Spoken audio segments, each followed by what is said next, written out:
Jangan membenturkan hawa nafsu untuk berutang. Nah ini yang sering ini. Semuanya hidupnya utang. Ya, akhirnya dia menjadi tukang utang. Gak boleh dalam Islam seperti itu. Utang boleh dalam Islam. Utang. Ayat yang terpanjang dalam Al-Quran, dalam surah Al-Baqarah, ayat tentang utang. Boleh. Tapi jangan turunkan hawa nafsu untuk utang. Kalau kita mampu kita beli, kalau enggak kita sabar. Kalau kita mampu. Ini enggak semuanya utang. Semuanya. Sepeda utang. Perabot rumah tangga utang. Bajunya utang. Baju utang. Kerudung utang. Semuanya utang. Enggak boleh. Susah nanti hidupnya dia. Dan kesian juga kalau dia meninggalkan hutang buat istri dan anaknya. Dia mampu dia beli, enggak sabar dia. Sabar. Udah hidup dengan apa yang ada. Dengan apa yang ada. Itu para sahabat demikian. Para sahabat hidupnya nikmat mereka. Mereka terus ibadah kepada Allah, mereka kerja, mereka usaha, mereka dagang, mereka mencari nafkah, mereka enggak mempertukarkan hawa nafsu untuk berutang. Kalau betul-betul terpaksa baru mereka utang. Tapi mereka tepat janjinya, nggak seperti sekarang. Waktunya bayar utang, afwan ya akhi, afwan. Saya nggak perlu afwan, saya perlu duitnya. Afwan. Bulan depan afwan lagi. Saya nggak mau dibayar dengan afwan, saya mau dibayar pakai uang. Antum pinjam uang kan sama saya, bayar dengan uang, bukan dengan afwan. Gitu. Banyak yang seperti itu. Makanya ini masalah utang masalah besar. Dan ingat, Nabi tidak mau menyolatkan orang yang punya utang 2 dinar. Nabi gak mau solatkan. Dan utang ini akan dituntut sampai hari kiamat. Semua orang yang mati syahid dosanya diampuni kecuali utang, kata Nabi. Yughfaru lisyahidi kullu dzanbin illa dain. Diampunkan semua dosa orang yang mati syahid kecuali utang. Utangnya tetap akan dituntut sampai hari kiamat. Maka jangan gampang-gampang untuk berutang. Nabi tidak mau sholatkan orang yang berutang 2 dinar. Gak mau Nabi sholatkan. Jadi ingat itu, ajarkan istri kita, anak kita jangan gampang-gampang utang. Dan orang kalau sudah berutang, kalau berbicara mesti bohong. Kalau berjanji mesti menyalahi janji. Ini sabda Nabi. Orang kalau sudah berutang, kalau ngomong mesti bohong, dusta. Kalau berjanji menyalahi janji. Kata Nabi, ketika Nabi kalau sholat itu di akhir tasyahud, Nabi selalu baca di akhir tasyahud, antum ingat tuh doanya. Allahumma inni a'udzubika min adzabi jahannam wa min adzabil qabr wa min fitnatil mahya wal mamat wa min syarri fitnatil masiihid dajjal. Allahumma inni a'udzubika minal ma'thami wal maghrami. Yang terakhir ini, Allahumma inni a'udzubika minal ma'thami wal maghrami. Ya Allah, aku berlindung kepada Engkau dari dosa dan utang. Aisyah bertanya, Rasulullah, kenapa engkau banyak berdoa kepada Allah berlindung dari dosa dan utang? Apa kata Nabi? Innar rajula idza gharima hadatsa fakadzaba wa wa'ada fa akhlafa. Sesungguhnya apabila seorang itu dia utang, maka dia berbicara mesti dusta, mesti bohong. Kalau berjanji mesti dia menyalahi janji. Dan ini kenyataan. Dan ini tanpa kecuali yang seperti ini.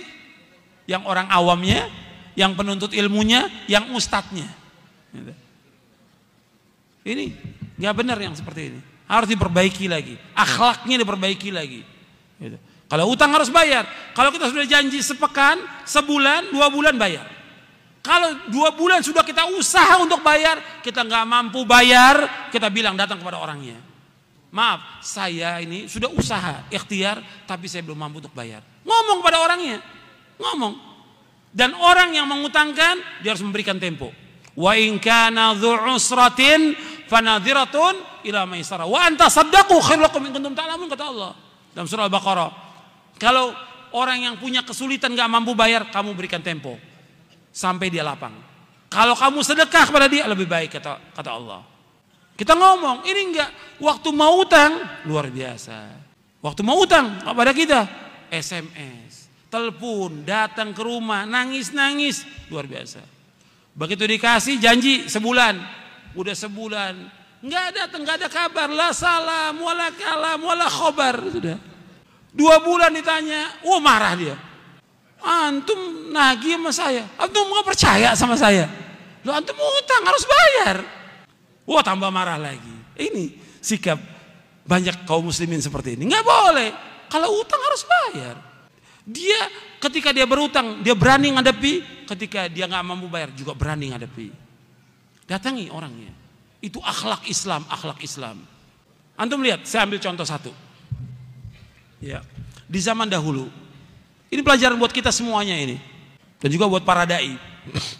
Di zaman dulu, sebelum Nabi Muhammad, jauh sebelum Nabi Muhammad SAW, cerita Nabi, ada seorang berutang 1.000 dinar, dia utang kepada seorang. Kemudian siapa janji? Kamu berjanji, siapa saksinya? Kamu berutang pada saya? Allah. Siapa? Saksinya Allah. Siapa jamin? Allah. Kata dia. Allah, dia bilang. Sudah, harinya dia berangkat safar dengan perahu ke satu tempat.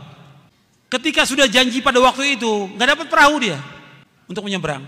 Tapi dia sudah berjanji pada orang itu. Ingat dia janjinya. Dia masukkan uang itu, 1.000 dinar itu ke dalam kayu. Dilemparkan, ya Allah, dulu saya pernah berutang pada si fulan, dan pada hari ini saya harus bayar. Waktu dia tanya, siapa saksinya? Engkau ya Allah. Siapa penjamin? Engkau. Ya Allah, sampaikan barang ini kepada dia. Dilempar ke tepi pantai. Sampai kepada orang itu. Orang itu sudah nunggu di pantai. Diambil kayu itu, dibuka 1.000 dinar itu. Kemudian sudah dibawa. Kemudian berapa hari kemudian baru dapat perahu dia. Dia bawa lagi uang 1.000 dinar. Dia berpikir nggak sampai uang itu. Sampai dia cari orang itu, ini dibayar 1.000 dinar. Bukankah engkau telah melemparkan uang di dalam kayu? Saya katakan kepada engkau, saya nggak dapat perahu waktu itu. Nah sekarang saya bayar. Mau bayar 2 kali. Enggak, kamu sudah bayar. Enggak, ini saya mau bayar. Seperti itu. Jujurnya orang. Dan tepat dalam janji. Nabi ceritakan begini supaya kita ngambil ibrah pelajaran. Tapi banyak orang yang nggak ambil pelajaran seperti itu. Hatta kita di mana bisa kita bayar utang? Mudah sekarang ini. Jangan alasan saya kan keluar kota, saya sakit. Bisa. Kalau memang kita jujur, waktu bayar utang kita bayar. Kalau nggak mampu, kita telepon orang itu. Kita kirimin surat bahwa kita belum mampu untuk bayar. Itu ajaran Islam dan itu akhlak yang mulia.